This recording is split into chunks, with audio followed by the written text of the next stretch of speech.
I already talked about the new PvP mode in the previous video, so I will skip it in this one and we are going to try it in game tomorrow anyways. Now let's talk about the other important stuff that is mentioned in the patch note. First, we have modified legendary gem drop tables. From August 9th to August 23rd, players can enable a modified drop table for their legendary crest, which allows them to choose 12 5-star legendary gems. So actually it's not a bad event, but it's nothing crazy.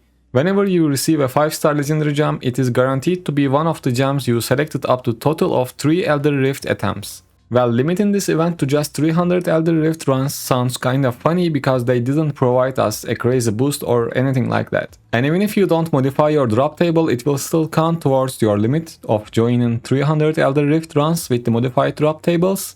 Well, since they are asking for feedback, I will give some. First, lower the gem count we can choose. 12 doesn't really increase our chance that much to get the gem we are looking for. Second, remove the 300 Elder Rift runs limit and make it available for the whole duration of the event.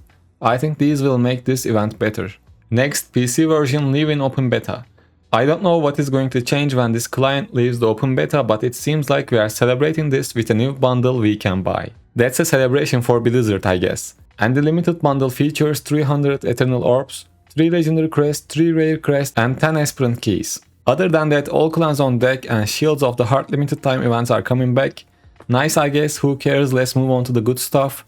New rewards for Helicory bosses. For players that have already vanquished the active Helicory boss, new rewards are available on send them back to the gates of hell a second time. When you assist a player in vanquishing the active Helicory Gauntlet boss, you will receive additional rewards to the typical reward pool, which includes crafting materials such as scrap, gold, and items for enchanted dust. Next, we have class change cooldown. We already talked about this and it is currently active in the game. If you don't know already, class change cooldown is reduced from 7 days to 24 hours. And the next one is quite important, Deeds of Valor updates. We are adding 2 additional Deeds of Valor badge ranks to allow more players to imbue the power found in the Kayans Chosen and Akabas Chosen. The badges will still be similar to the clan leader badges. To obtain these badges, players must have a perfect rating for both impact and loyalty, requires a score of 90 or above. Players can increase their impact rating the longer they are immortal or in the Shadow faction and by participating in the Rite of Exile, and can improve their loyalty rating by remaining as a part of their faction for over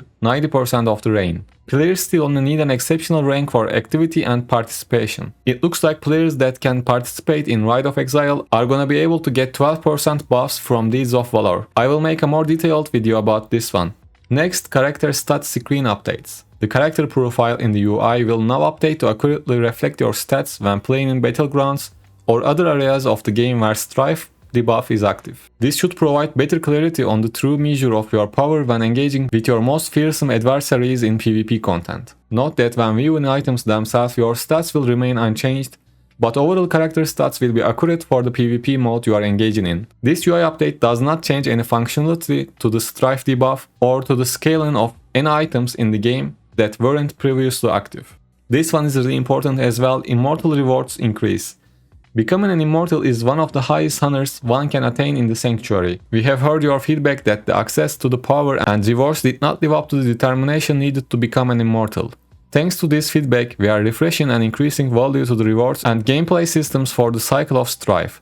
With the first step is to increase access to some rewards for being an Immortal. At Bronze 1, the Legendary Crest available from Fizria is now available weekly, formerly available monthly. This sounds so good, I hope they will keep increasing these rewards.